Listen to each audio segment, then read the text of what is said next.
لیکن نہیں، یہ شیخ آپ نے ایک رشید جملہ صاحب، بولا کہ اس کانفرنس کے بعد نیب نے ان کو طلب کر لیا، یہ اس کانفرنس کا شخصانہ ہے؟ میں یہ تو نہیں کہوں گا کہ شخصانہ ہے، لیکن طلبی ان کی بعد میں ہوئی ہے، طلبی اس کے بعد میں ہوئی ہے۔ ٹھیک ہے۔ اچھا، یہ امپریشن پھر اس حد تک ٹھیک جاتا ہے کہ یہ جو اپوزیشن الزام عائد کرتی ہے کہ جب ہم بولتے ہیں کوئی بات کرتے ہیں تو ہماری تنابیں کھینچ لی جاتی ہیں؟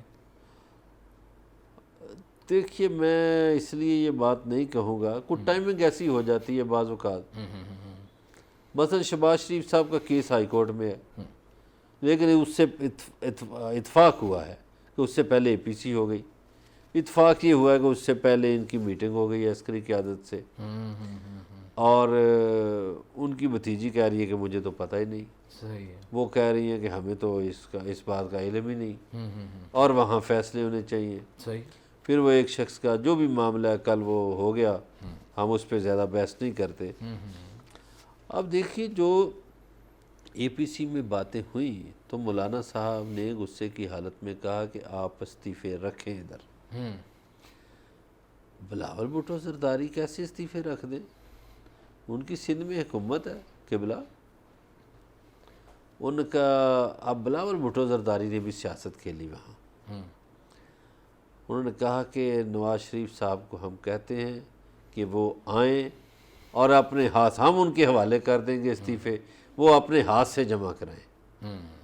اب نہ 9 من تیل ہوگا نہ رادہ ناچے گی، یعنی ان کو اپوزیشن کو، بلاول کو یہ پتہ ہے کہ نواز شریف صاحب تو بالکل نہیں آئیں گے، اور اگر کوئی آنے کا امکان تھا تو اس تقریر کے بعد ویسے مزید ختم ہو گیا۔ دیکھیے انہوں نے کوشش کی اس تقریر سے پہلے، وہ کوشش ظاہر ہے ناکام ہو گئی ہوگی، تو انہوں نے پھر یہی کرنا تھا جو انہوں نے کیا۔ کل ان کی بیٹی بھی کہتی رہی ہیں، لیکن گزارش یہ ہے کہ آپ مجھے، آپ کو، یا کسی بھی سیاستدان کو، یا اس ملک کے کسی بھی شہری کو، وہ کوئی وکیل ہو، کوئی فوجی ہو، کوئی صحافی ہو، کوئی افسر ہو، یہ زیب نہیں دیتا کہ ہم اپنی عدالتوں کے خلاف باتیں کریں یا اپنے اداروں کے خلاف باتیں کریں۔ دیکھیے ادارے جو ہیں وہ ریاست کی علامت ہوتے ہیں، اداروں نے چلتے رہنا ہوتا ہے، لوگ آتے ہیں چلے جاتے ہیں، اپنی مدت پوری کرتے ہیں نکل جاتے ہیں۔ صحیح۔ اب اس میں جنرل مشرف سے ایک اختلاف تھا میاں نواز شریف کا، اب کسی نے یہ بھی تو سوال کرے نا کہ جب جنرل علی قلی خان کو چھوڑ کر، ایک بات میری یاد رکھیے علی رضا صاحب، پاکستان میں یہ ہوا ہے، جب بھی سیاسی وزیر اعظم نے میرٹ کو چھوڑ کر نیچے سے بندے کو لا کے آرمی چیف بنایا تو اس کا خمیازہ اس کو بھگتنا پڑا۔ بھٹو صاحب نے یہ کیا، ضیاء الحق کا تو نمبر ہی نہیں تھا، کسی اور کا تھا، تو انہوں نے کہا یہ بڑا تابع دار ہے یا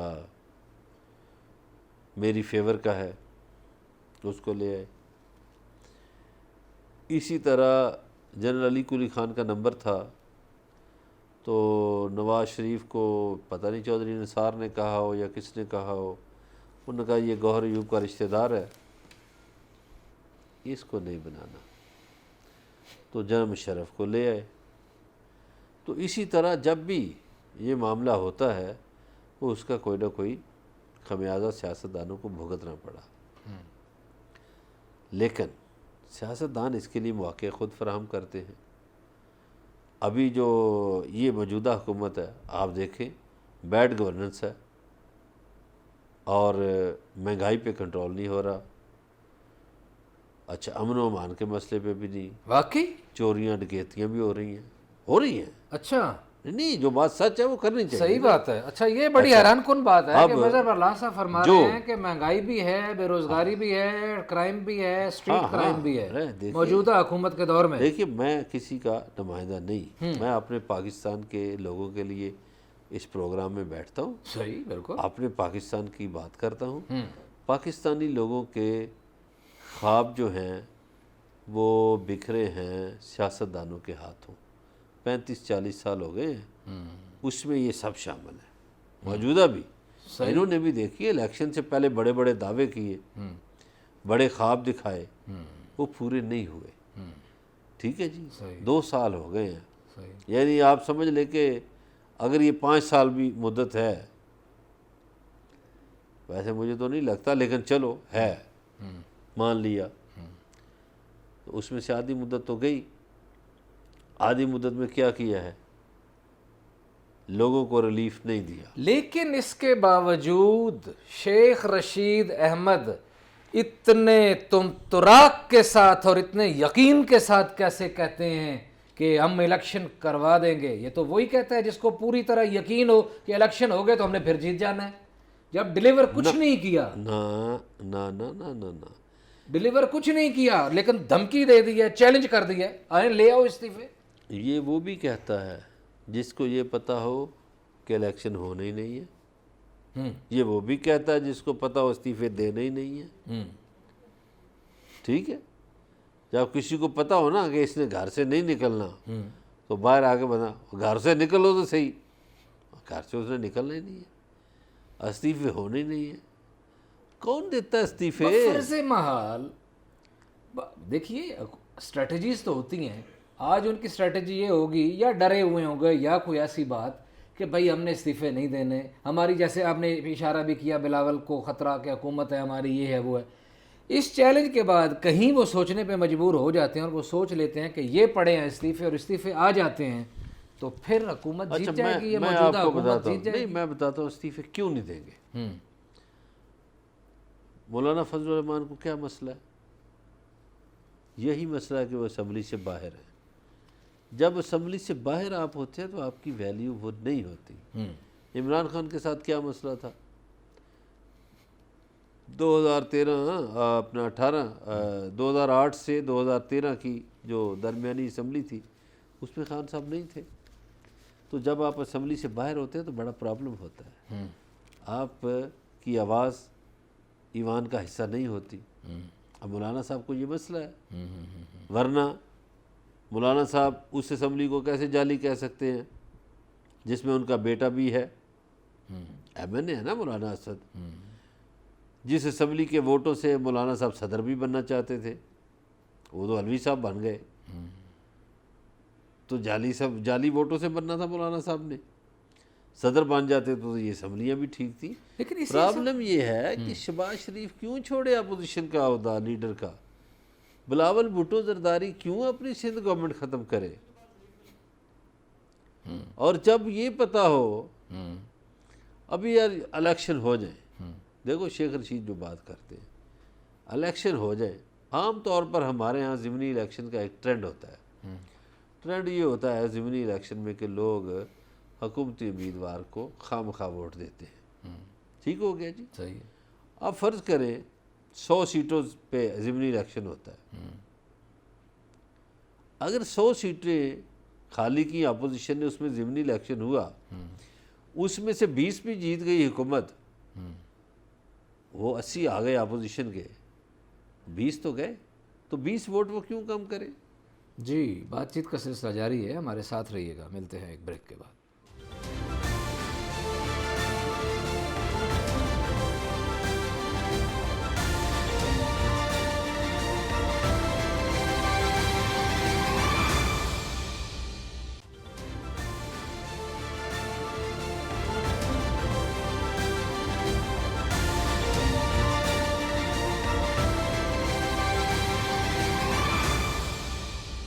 ناظرین، بریک پہ جانے سے پہلے شیخ رشید کی پریس کانفرنس پہ ہم بات کر رہے تھے جس میں انہوں نے اپوزیشن کو چیلنج کیا ہے کہ آپ استعفے دیں، ہم نئے الیکشن کرا دیں گے۔ پرلا صاحب کہتے ہیں کہ اس طرح کی ان کو یہ یقین ہے کہ استعفے دیں گے ہی نہیں، اس لیے انہوں نے چیلنج کیا ہے، ورنہ عملاً صورتحال اگر الیکشن ہو جائیں اور جو عوامی دکھوں کی کیفیت ہے وہ کوئی تھوڑی سی مختلف ہے۔ اچھا، انہوں نے یہ بھی کہا مظہر برلاس صاحب کہ بھائی میں صرف یہاں آج فیصل آباد نہیں آیا ہوں، میں اور بھی باقی شہروں میں شہر جاؤں گا اور ان کو بے نقاب کروں گا اپوزیشن والوں کو۔ شیخ رشید احمد دیکھیے جلسے جلوسوں کے آدمی ہیں اور وہ ان کا شوق بھی ہے۔ پچھلے سال بھی انہوں نے کیا کیا تھا، وہ ٹرین پہ بیٹھ جاتے ہیں، محکمہ ان کو ریلوے کا ملا ہوا ہے، سیلون ایک بک ہوتا ہے، ہر اسٹیشن پہ بندے کھڑے ہیں، وہاں اسٹیشن پہ تقریر کی اور آگے اگلے اسٹیشن پہ چلے گئے. ٹھیک ہے. تو شیخ رشید احمد کو پی ٹی آئی کے ساتھ اتحاد کا ایک بڑا فائدہ ہوا پچھلے چند سالوں سے. صحیح. مفت کا جلسہ بنایا، خطاب شیخ صاحب کر لیتے تھے، نہ ہینگ لگے نہ پھٹکڑی، خطاب جاری. صحیح. وہ خرچہ سارا پی ٹی آئی والوں کا ہوتا تھا، شیخ صاحب بڑے مقرر کے طور پہ خطاب کر کے اپنا. نہیں، لیکن شیخ صاحب نے بہادری کے کرشمے بھی دکھا ہے نا، جب وہاں پہنچنا تھا اور عمران صاحب نہیں پہنچ سکے اور یہ موٹر سائیکل پہ پہنچ کے آ کے گاڑی کی ڈی ایس این جی پہ، وہ T V D S N G پہ کھڑے ہو کے جناب سگار پی رہے ہیں. نہیں دیکھے، نہ بہادری بھی اور چیلنج بھی. ہاں کہ میں پہنچ گیا ہوں. انہوں نے چیلنج کیا تھا. انتظامیہ نے، شہباز شریف کی حکومت تھی، پنڈی کی انتظامیہ ڈھونڈ رہی تھی، ہو سادہ کپڑوں میں، وردیوں میں پولیس شیخ رشید احمد کو ڈھونڈ رہی تھی. لیکن شیخ صاحب میڈیا پہ مسلسل چیلنج کر رہے تھے اس دن کہ میں 3 بجے کمیٹی چوک ہوں گا. اچھا، لیٹ بھی نہیں بتا رہے تھے اور لیٹ ہوئے بھی نہیں، اس ٹائم پہ پہنچے. ٹھیک ہے. کیسے موٹر سائیکل پہ جا کے شیخ رشید، وہ پولیس ہکا بکا، لیکن مظہر برلاس صاحب چینل ہکا بکا. آتے ہوئے تو کوئی پتہ نہیں ہے کہ پتہ نہیں کیسے آئیں گے، کدھر سے آئیں گے، گاڑی پہ آئیں گے، پیدل آئیں گے، رکشے پہ آئیں گے، موٹر سائیکل پہ آئیں گے، آ گئے. لیکن پھر جب وہاں سے گئے، وہاں اس وقت بھی پولیس تھی، تو یہ ایسے آرام سے پھر کہیں جا کے چھپ گئے. تو یہ حسن اہتمام تھا یا حسن اتفاق؟ آپ دیکھیے، شیخ رشید احمد پنڈی کے رہنے والے ہیں اور کئی مرتبہ وفاقی وزیر بھی رہے ہیں. تو پولیس جو ہوتی ہے وہ یہی انہوں نے لگنا ہوتا نا. ایک تھانے سے گئے، تھانے وارث خان سے ٹرانسفر ہوئی تو تھانہ پیر بدائی، پیر بدائی سے ٹرانسفر تھانہ نیو ٹاؤن آ گئے، ادھر سے تھانہ صدر چلے گئے. تو پولیس والے تو وہی ہیں نا. وہ پولیس والے بھی مراسم رکھتے ہیں نا کہ ہم نے جی بڑی کوشش کی، شیخ صاحب ملے نہیں.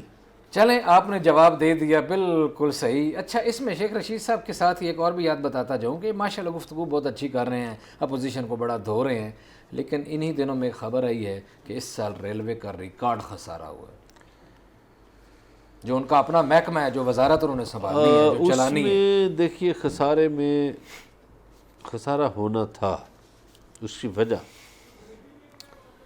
کہ کرونا کے دوران بھی تنخواہیں جاتی رہیں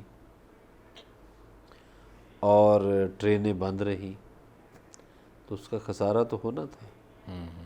اس کا اثر ہوگا، وہ پی آئی اے پہ بھی ہوگا، وہ عام جن لوگوں کی ٹرانسپورٹ سروس ہے وہ ان کو بھی خسارہ ہوا ہے.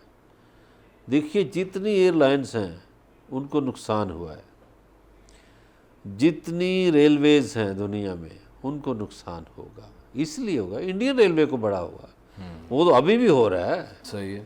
اس لیے کہ جب آپ ٹرینیں بند کر دیں گے اور تنخواہیں جا رہی ہیں، اس وجہ سے ہوا. کچھ نہیں رہا، جا رہا ہے، تو خسارہ تو ان کو ہونا تھا. صحیح. چلیں. اچھا جی، نیب نے مولانا فضل الرحمان کے قریبی ساتھی موسیٰ خان کو گرفتار کر لیا ہے، اور موسیٰ خان وہ پیش ہونے کے لیے گئے تھے. جناب ڈی ایف او ہیں موسیٰ خان، اور ان کے اوپر آمدن سے زائد اثاثوں کی انکوائری جاری ہے. سوال نامہ بھیجا گیا تھا، وہ جوابات جمع کرانے کے لیے نیب دفتر جا رہے تھے پشاور، اور انہیں راستے میں متنی کے قریب سے گرفتار کیا گیا. ہم تو سرکار نہ موسیٰ خان کو جانتے ہیں نہ عیسیٰ خان کو جانتے ہیں. اب یہ ہمارے سیاستدانوں کا عجیب سٹائل ہے، جن پہ بھی نیب کے. اب دیکھیں نا، مبینہ طور پر پاکستان سے کوئی 50 ارب کی منی لانڈرنگ ہوئی، جس کے مصدقہ ثبوت مل چکے اداروں کو. عمران خان صاحب تو کہتے ہیں ابھی بھی ہو رہی ہے. ہو رہی ہوگی، ابھی بھی ہو رہی ہوگی. یہ دیکھیں، یہ جو وارداتی ہیں نا، یہ چکر نکال لیتے ہیں کوئی نہ کوئی.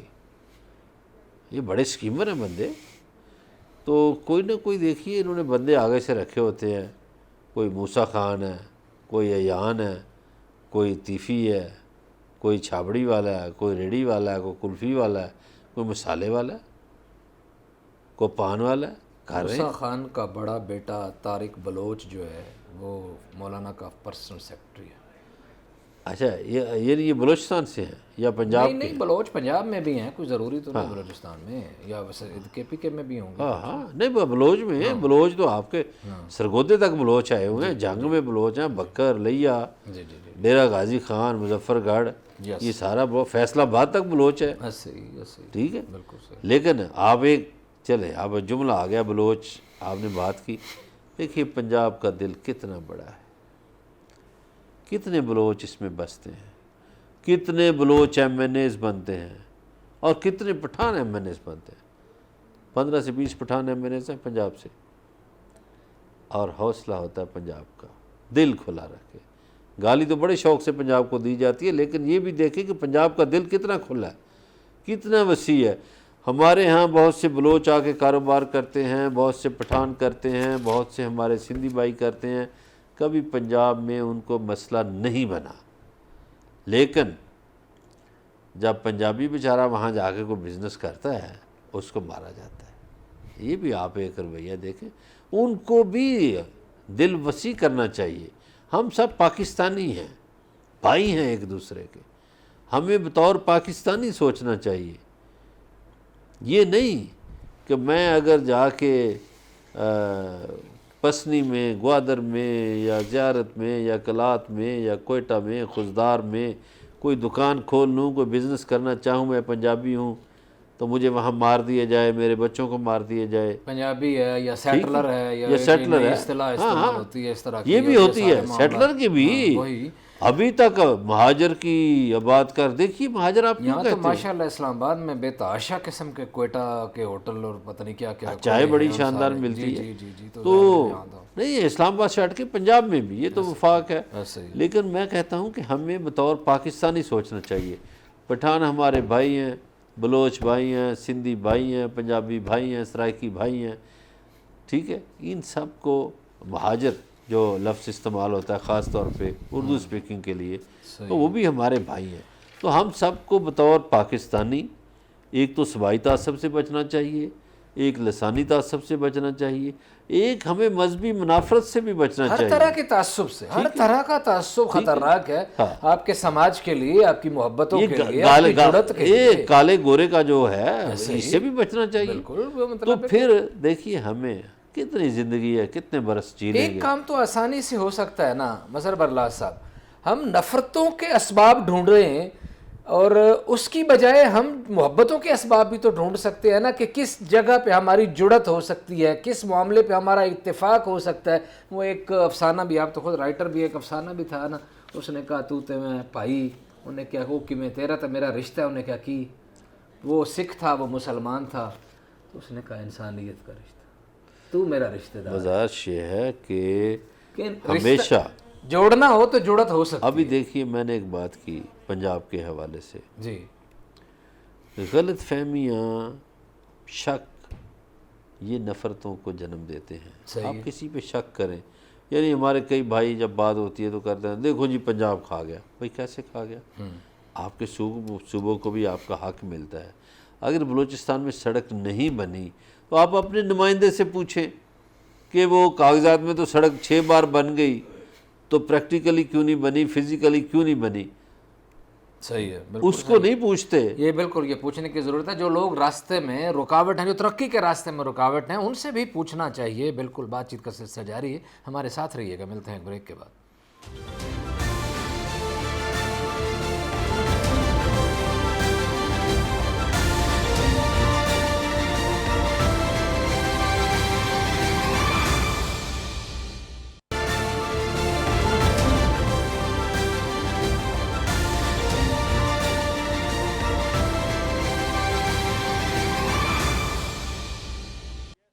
ویلکم بیک ناظرین، اگلی خبر کی طرف بڑھتے ہیں کہ دوائیاں مہنگی ہو گئی ہیں مظہر برلاس صاحب۔ آپ کو تو کوئی گھبراہٹ نہیں ہوگی، لیکن ایک غریب آدمی کے لیے بہت بڑی گھبراہٹ کی بات ہے کہ اس سے پہلے، اور مجھے یہ سمجھ نہیں آ رہی کہ یہ دوائیوں کی قیمتیں کیوں نہیں کنٹرول ہو رہی، بڑے وزیر مشیر بدلے گئے ان دوائیوں کے نام پہ، اور آج جناب 94 ادویات کی قیمتوں میں اضافہ ہوا ہے 9 سے 262% تک، اور یہ کوئی دوائیاں یہ عام استعمال کی، سر درد والی، گلے کے درد والی، کان کے درد والی۔ علوی صاحب، یہ میں اس کو ظلم سے تعبیر کرتا ہوں۔ اس لیے کہ دوائی جو ہے وہ ہر بیمار نے لینی ہے، عام آدمی ہو یا خاص آدمی ہو، جو بھی۔ پہلے تو ہمارے ملک میں دوائیوں کی یہ صورتحال ہے کہ یہاں دوائیاں جعلی بہت ملتی ہیں، خالص نہیں ملتی۔ حکومت کو ایک تو چاہیے تھا کہ جعلی دوائیوں پہ کنٹرول کرتی اور دوائیاں سستی کرتی، عام لوگوں کی پہنچ تک ہو۔ ایک طرف آپ نے روٹی مہنگی کر دی ہے، چیزیں مہنگی کر دی ہیں، اب آپ نے دوائیاں بھی مہنگی کر دی ہیں، تو خدا کا خوف ہونا چاہیے حکمرانوں کو کہ ایسا ظلم نہیں کرنا چاہیے۔ اور اب یہ جو ڈاکٹر صاحب آئے ہوئے ہیں خیر سے، مشیر صحت جو بنے ہوئے ہیں، یہ وہی ڈاکٹر ہیں حوروں والے۔ تو بھائی آپ لوگوں کو کہ یہ کون سا ٹیکہ لگا رہے ہیں، اس سے تو حوریں نظر نہیں آئیں گی۔ آئیں گی، کیونکہ جب بندہ مر جائے گا تو میرا خیال ہے کوئی نہ کوئی جو جنتی ہوگا اس کو حوریں نظر آئیں گی، کیونکہ اس نے بچنا تو ہے نہیں، حکومت خرید ہی نہیں کو سکے گا۔ چاہیے کہ فوری طور پر وزیر اعظم پاکستان کو چاہیے کہ وہ باتیں تو ریاست مدینہ کی کرتے ہیں، ان کو چاہیے کہ وہ ایکشن لیں اور دوائیوں کی قیمت بڑھانے کی بجائے کم کریں۔ دیکھیے پہلے صاحب نے عامر کیانی نے دوائیاں کی قیمتیں بڑھا دیں، پتہ نہیں آسمان پہ پہنچا دیں، کتھے جا کے کم رکیا، لیکن کچھ بھی نہیں ہوا۔ ایکشن لیا جائے گا، ان کو ہٹا دیا، کچھ نہیں ہوا۔ ظفر مرزا صاحب گئے، کچھ نہیں ہوا۔ یہ انہوں نے پتہ کیا کہا ہے، یہ کہتے ہیں جناب سستی کی ہیں، وہ جو سستی تھیں تو مارکیٹ میں مل نہیں رہی تھیں، اس لیے مہنگی کی ہیں تاکہ مارکیٹ میں پہنچ جائیں۔